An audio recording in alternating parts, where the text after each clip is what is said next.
my husband and I, about 5.5 years ago, decided to start a family.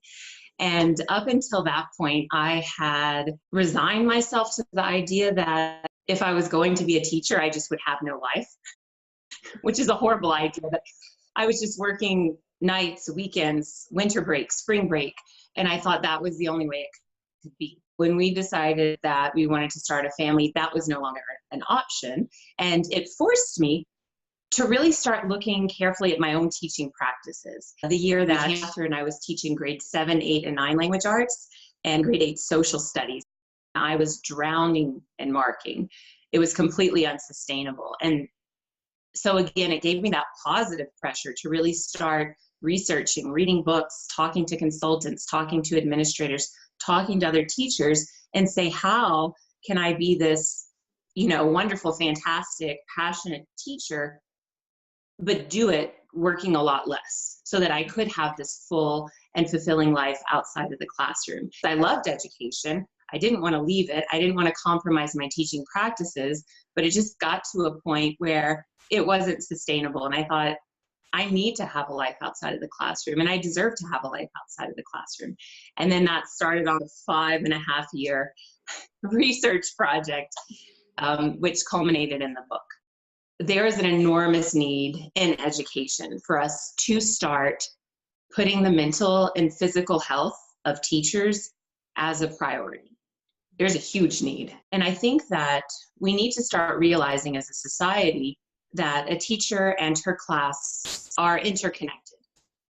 So in order for us to have these passionate, engaged, healthy students, we need passionate, engaged, healthy teachers. And you can't be passionate when you're working 10 hours a day and, drowning under a pile of papers. So I think we as a society need to start to realize that teachers need a life, not only for their own well-being, but to make them better teachers, to make us have better schools, better classroom environments, more empowered students. There are two ways you could go about doing it. One is wait for, teachers unions, superintendents, administrators, policymakers, and the general public to realize that, and that hopefully will happen. But my book addresses the other way we can go about doing it, and that's internally from teachers. So what can you start doing in your classroom tomorrow? Hopefully that empowers the teachers to then maybe bring it more to the public awareness that this is a good thing, this is a positive thing, this is great for the school, this is great for the students to have these healthy, well-balanced teachers that have a fulfilling life outside of school. I actually had to look up wellness because I was like, how is it different from health or, well-being? And the main thing is wellness is an intentional pursuit of health. And so I think that we're using it more and more because in today's society with less exercise, maybe less family time, social media, we have to intentionally pursue health. For many of us that are working full-time, living busy lives, it doesn't happen accidentally or serendipitously. It's not like, whoops, I trained for a half marathon accidentally. We have to carve out the time and pursue it. So wellness, and this is the thing I think we need to realize, it looks different for everyone. There are some basic pillars that I could talk about. One is sleep. And there's more and more with brain research coming out that you cannot function without sleep. It has horrible short-term effects, memory loss, difficulty with emotional regulation, and then you have these catastrophic long-term effects that are on your physical and mental health. So sleep would be a pillar. Another pillar would be food and drink.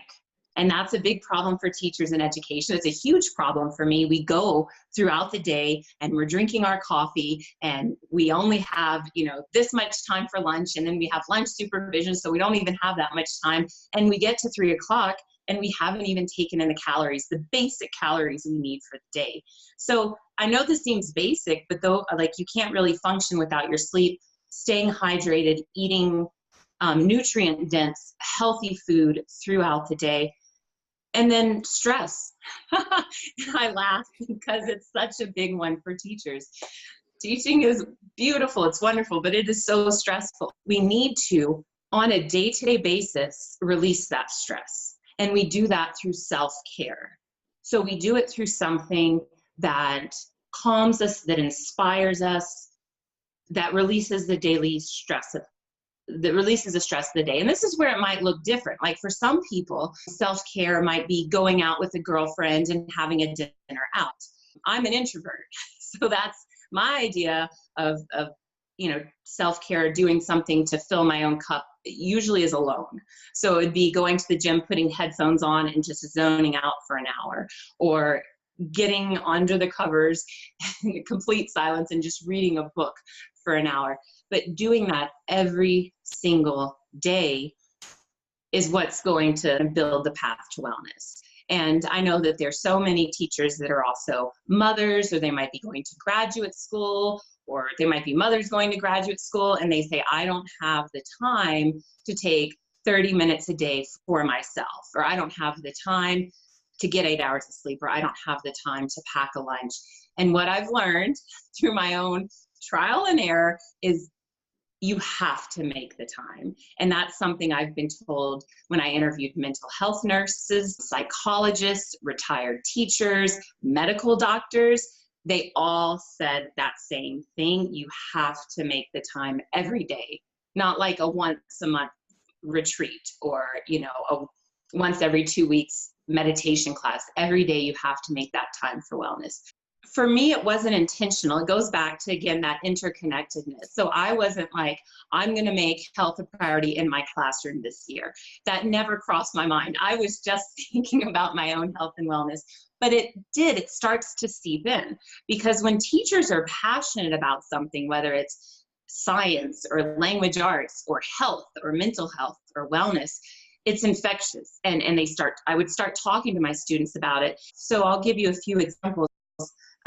Let's say it was the end of the day, and we were trying to cover some content and my students were not responding. Previously, I would have just kept going, or maybe, question myself, what am I doing wrong, or question my students. But now I realized, what, these guys have had 4 core classes in a row, or they haven't moved. So I would say, okay, everybody, go grab your coats. We're going to do a lap or 2 around the school, and then we're going to come back in. I'd start talking to them about sleeping before a test. So instead of, here's your test, and these are older kids, right? Grades 7, 8, 9. Instead of, here's your test, you need to study for it, we'd start talking about sleep and why they need to sleep, and the effect it has on short-term and long-term memory, and how sleep processes memory. We'd start talking about electronic devices and why multitasking elevates your stress levels and makes it more difficult to retain information when studying. So that's why it's important to put their phone in another room when they're studying, or to turn it off. So it wasn't like, a planned thing, but it absolutely did start to seep into my classroom. And I feel like my students were definitely more relaxed because I was more relaxed, right? And more mentally healthy, and mentally, I would just say, aware, because I was. And that's a big difference. The thing that helped me the most, and I would recommend straight off, is start asking questions, start reaching out. I see so many teachers, and I've done this myself, we're just on a treadmill. And so we're just trying to make it through the day, get through the week, get to the weekend, get to winter break, get to spring break. And we don't really stop to ask for help. And that's what I did. I went to someone that I respected within the district, and I said, I can't do this anymore. I need help. And she sat down with me for 2 hours. She was a former grade 9 language arts teacher. And she said, this is how we're going to cut your marking significantly. This is how we're going to reduce your workload. So I guess my number one advice would be, don't try to do this alone. Ask for help. And if your stress levels are something you can't handle, don't be afraid to go and ask for professional help. There's some wonderful counselors out there just to get that different perspective, and ask for help within your family.